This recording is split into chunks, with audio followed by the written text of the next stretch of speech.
Le 21 janvier 1793, le roi de France Louis XVI est guillotiné. Dès lors, la plupart des monarchies européennes s'unissent contre la France. La Convention subit ses premiers échecs contre l'Europe coalisée, si bien qu'elle décide, le 24 février 1793, pour faire face à la baisse importante d'effectifs dans l'armée révolutionnaire française, la levée de 300 000 hommes en âge de se battre parmi la population. Cette levée d'hommes tirés au sort va être l'étincelle à un soulèvement populaire qui gagne de très nombreuses régions françaises. Déjà en 1790, la population rurale, très pieuse, avait très mal accueilli l'instauration de la constitution civile du clergé adoptée par l'Assemblée nationale constituante. Désormais, c'en est trop. En Vendée, une révolte populaire couve. De simples paysans déterminés demandent à des nobles vendéens de se mettre à la tête de leur insurrection. Hésitant au début, le sens du devoir de ces nobles sera finalement plus fort que tout. Une guerre s'engage entre d'un côté l'armée catholique et royale et de l'autre les républicains. Je vous laisse maintenant en compagnie d'Armand Bérard qui va vous faire revivre la vie héroïque des plus grands généraux vendéens. C'est leur histoire que nous allons vous raconter.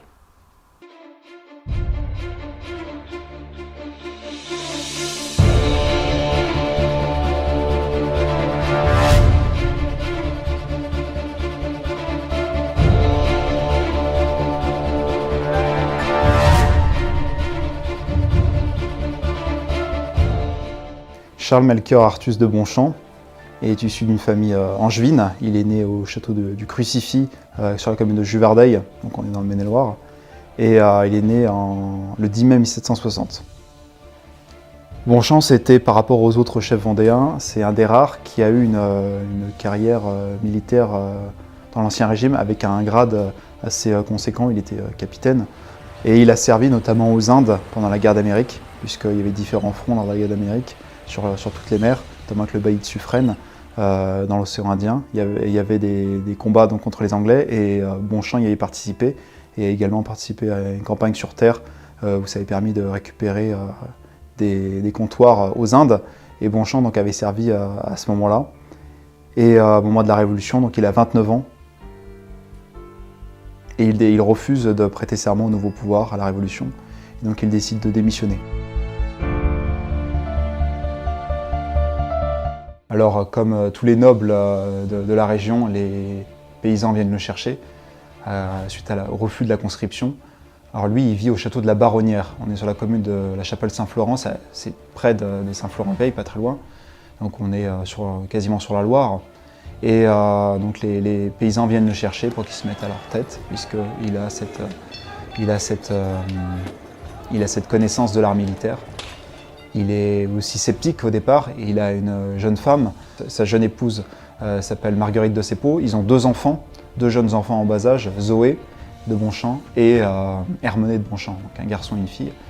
Et Bonchamp donc, au début est sceptique et finalement répond favorablement à l'appel des paysans venus le chercher. Et il se met à leur tête et il rejoint l'armée catholique et royale à Cholet. Donc à ce moment-là, Catilino vient de prendre la ville et il se met sous les ordres finalement de Catilino, alors que Catilino n'avait aucune expérience militaire, contrairement à Bonchamp.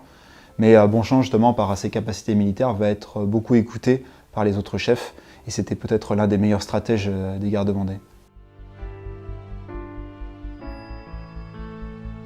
Parmi les combats auxquels Bonchamp a participé, il y a notamment la prise de Thouars qui était une ville importante, c'était le 5 mai 1793 et Bonchamp était l'un des principaux artisans de la prise de la ville puisqu'il a contourné en fait, les positions républicaines et donc il a grandement contribué à cette victoire. Il a participé bien sûr aux autres combats de l'armée catholique et royale. À ce moment-là, il n'y avait pas un chef supérieur aux autres, même s'il y avait donc Catilino qui avait une certaine aura et donc Bonchamp qui avait cette capacité militaire que n'avaient pas forcément les autres. Mais à ce moment-là, tout le monde est à égalité jusqu'au mois de juin. Et Bonchamp a suivi donc, le reste de l'armée catholique et royale. Il a participé à tous les combats, notamment à la prise de Fontenay-le-Comte le 25 mai 1793. À l'époque, ça s'appelait Fontenay-le-Peuple, c'était la préfecture de la Vendée. La Roche-sur-Yon n'avait pas encore été élevée comme préfecture.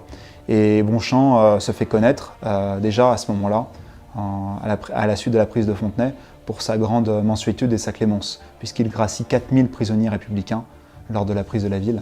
4000 prisonniers républicains qui vont avoir la vie sauve. Et c'était la particularité des Vendéens, c'est qu'ils faisaient systématiquement grâce à leurs prisonniers.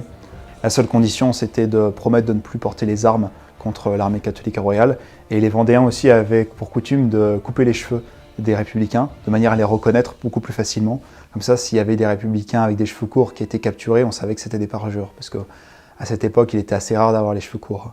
Mais en fait, Bonchamp va être victime de cette mansuétude, puisque au cours donc à la suite de la prise de Fontenay, il y a un républicain à qui il accorde la grâce, et en fait qui va lui tirer dessus, donc il va être grièvement blessé par ce républicain, et il va être en convalescence au château de Landebaudière, sur la commune de la Gaubretière, donc il va passer plusieurs semaines de convalescence. Mais il va très vite revenir après dans l'armée catholique royale. Donc une fois qu'il est remis, il a participé à de nombreux combats, on ne pourrait pas tous les énumérer, mais par son grand sens de la stratégie, il avait été un des premiers à préconiser de passer au nord de la Loire pour rejoindre la chouannerie. Et lui, il avait été contre l'idée d'attaquer Nantes. Il voulait au contraire assiéger la ville pour la couper de toutes ses voies de communication, pour affamer la ville et qu'elle se rende facilement. Or, il n'a pas été écouté. Et donc quand il revient à la suite de sa convalescence, il a participé, il avait un grand rôle, notamment au moment de la bataille de Torfou, en septembre 1793, où l'avant-garde de l'armée de Mayence, qui était la meilleure armée du monde à l'époque, réputée pour être la meilleure armée du monde, donc est vaincue par des paysans en sabots. Et donc Bonchamp va avoir un grand rôle dans cette bataille de Torfou, également à la bataille de Saint-Fulgent, où il va battre les Mayençais. Mais en raison des dissensions entre les chefs, Bonchamp ne réussit pas à obtenir une victoire totale sur les troupes républicaines, qui vont revenir un mois plus tard, lors de la fameuse bataille de Cholet, le 17 octobre 1793. Alors donc on est au début du mois d'octobre 1793, à ce moment-là il y a plusieurs armées républicaines qui convergent vers le pays insurgé. On a les républicains qui viennent du sud, qui viennent de Luçon, on a d'autres qui viennent de Nantes, d'autres qui viennent de Parthenay, Bressuire, donc les Vendéens sont encerclés et on sait qu'il va y avoir une bataille décisive qui va se livrer. Le 15 octobre 1793, les Vendéens sont battus près de Cholet, au combat de la Tremblay, et ils vont évacuer la ville de Cholet. Ils vont décider d'évacuer la ville de Cholet pour se porter vers le nord, pour se porter vers la Loire. Et là, il y a un conseil qui se tient et on décide en fait de retourner à Cholet pour aller combattre l'armée républicaine qui vient de prendre la ville. Et donc les avis sont partagés parce que certains voudraient passer au nord de la Loire. Et donc on va confier au chef vendéen Talmont le fait de s'emparer d'une tête de pont au nord de la Loire sur Varade pour servir de repli en fait, en cas d'échec à Cholet. Le gros de l'armée vendéenne se dirige vers Cholet. À ce moment-là, le généralissime c'est Delbé, mais Bonchamp a un rôle très important, comme on l'a dit, en raison de ses grandes qualités de stratège. Mais le combat de Cholet, dans un premier temps, est une victoire pour les Vendéens. Ils l'emportent, mais ils vont être très vite pris de panique, puisqu'il va y avoir les républicains qui vont reprendre l'offensive et les Vendéens vont croire que c'est une nouvelle armée républicaine qui arrive, puisque les républicains chargent musique en tête, et donc les Vendéens sont effrayés, d'autant plus qu'il y a un des généraux républicains qui s'appelle Marceau, qui prend les Vendéens par surprise en les canonnant. En fait, il dévoile au dernier moment ses batteries d'artillerie, donc il décime les rangs vendéens, puisque la bataille de Cholet, c'est vraiment une grande bataille rangée, c'est pas du tout une guerre d'embuscade, c'est vraiment une grande bataille rangée, et à chaque fois les grandes batailles rangées, c'était défavorable aux Vendéens. Là, il faut penser que dans cette bataille-là, les deux armées, vendéennes et républicaines, étaient en rang serré, marchaient comme deux troupes de ligne, donc c'était défavorable aux Vendéens. Et c'est au cours de ce combat-là qu'on va avoir Delbé qui va être blessé grièvement, et Bonchamp aussi va être grièvement blessé, et il va être transporté vers la Loire, puisque toute l'armée vendéenne va en retraite vers Saint-Florent-le-Vieil, et tous les Vendéens crient à la Loire, à la Loire. Et donc Bonchamp va être emmené à Saint-Florent-le-Vieil, où l'armée s'est regroupée, et à ce moment-là, l'armée vendéenne qui est en déroute a avec elle 5000 prisonniers républicains. Et il y a un conseil qui se tient, auquel Bonchamp ne participe pas parce qu'il est gravement blessé, il est agonisant. Mais il apprend que les chefs vendéens ont pour projet de passer par les armes les 5000 républicains. Pourquoi ? Parce qu'ils n'ont pas les moyens de les nourrir, de les transporter, puisqu'à ce moment-là, les Vendéens essaient désespérément de passer la Loire pour échapper aux armées républicaines qui arrivent. Et Bonchamp, alors qu'il est agonisant, apprend ce projet de passer par les armes les prisonniers républicains. Et les prisonniers républicains sont enfermés dans l'abbatiale de Saint-Florent-le-Vieil. Et les pièces de canon des Vendéens sont prêtes pour les passer par les armes. Et Bonchamp, quand il apprend ça, il est horrifié. Et il sait qu'il n'en a plus pour très longtemps. Et il demande à un de ses lieutenants, qui s'appelle d'Autichin, il lui signe un ordre écrit en disant « Mon ami, c'est peut-être le dernier ordre que je vous donne, mais promettez-moi qu'il sera exécuté. » Et donc Bonchamp ordonne que les prisonniers républicains soient graciés. Et donc quand les autres chefs vendéens apprennent cette décision de Bonchamp, Bonchamp a une telle aura, et surtout on sait qu'il est agonisant et qu'il va mourir, et on ne peut pas lui refuser cet ordre. Et donc ensuite d'Autichin se rend auprès des troupes vendéennes et donc hurle grâce aux prisonniers, Bonchamp le veut, Bonchamp l'ordonne, et les Vendéens donc, acceptent, se soumettent, et donc les 5000 prisonniers républicains sont libérés. Donc la réaction des républicains, comme bien souvent, les républicains vont faire preuve d'ingratitude face à la clémence des Vendéens. À la suite de la libération des 5000 prisonniers républicains, donc ils retrouvent les armées républicaines qui viennent de prendre Saint-Florent-le-Vieil alors que les Vendéens viennent de passer la Loire. Les républicains sont estomaqués, en fait, ne comprennent pas comment les Vendéens, il faut penser qu'il y avait plus de 80 000 hommes, femmes, enfants, vieillards, blessés qui étaient à Saint-Florent-le-Vieil.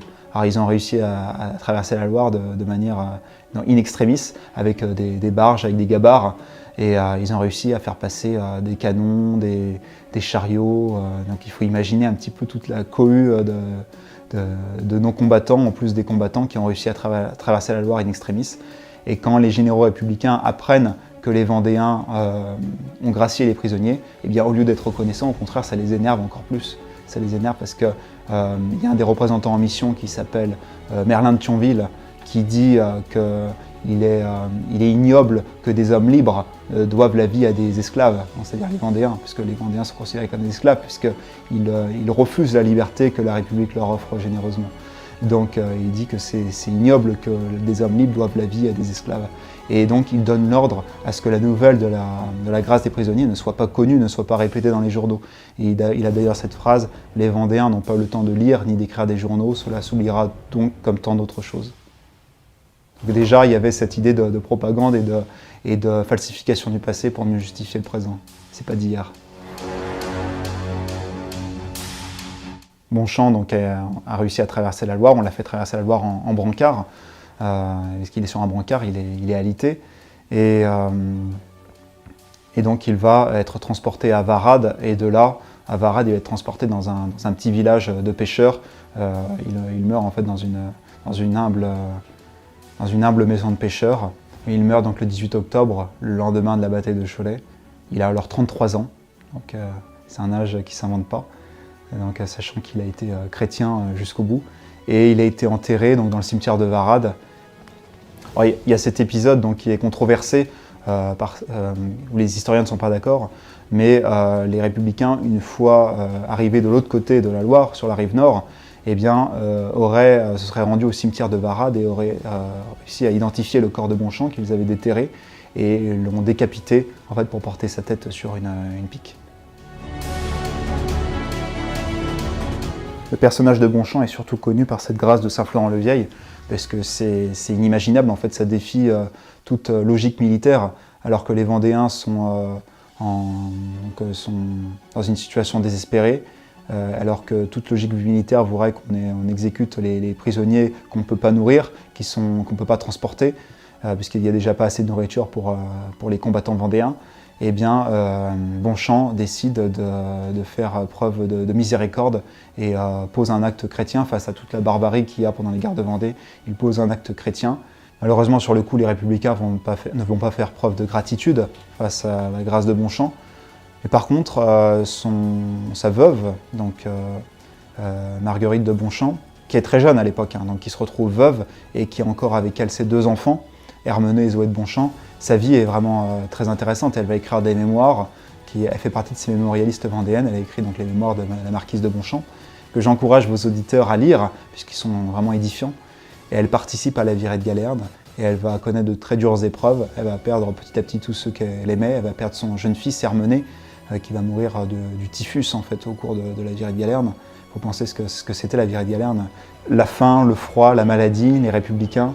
Donc c'était un véritable chemin de croix pour les Vendéens, et la marquise de Bonchamp va participer à cette virée de Galerne. Elle va réussir à survivre avec sa fille Zoé de Bonchamp.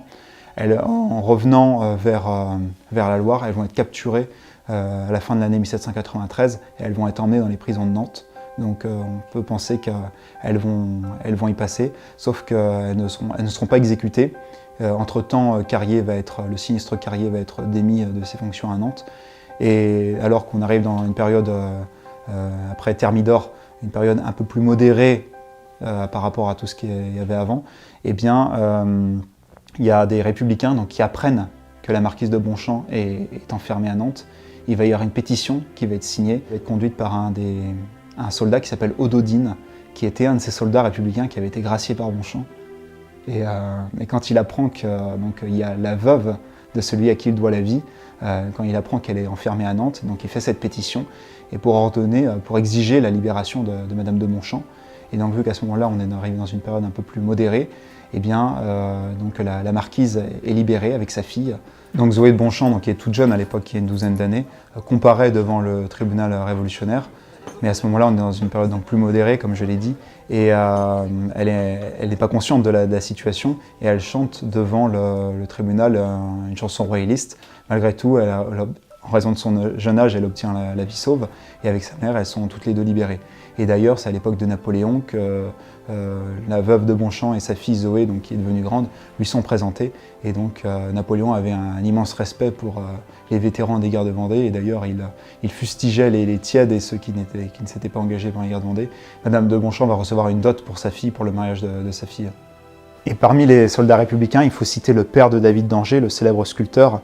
En fait, David d'Angers, pour remercier Bonchamp d'avoir laissé la vie à son père, va réaliser une superbe statue de Bonchamp alité qui lève le bras en signe de grâce. Et cette statue, on peut toujours la voir à l'abbatiale de Saint-Florent-le-Vieil. Vous avez aimé cette vidéo? N'oubliez pas de vous abonner à la chaîne et d'activer la cloche pour être tenu informé de toutes les prochaines publications, de laisser un commentaire et de partager la vidéo. Et si vous voulez soutenir mon travail, n'hésitez pas à faire un don via ma page Tipeee ou bien de commander un livre de ma maison d'édition, les éditions Vox Gallia. Merci et à très vite. Vive la France!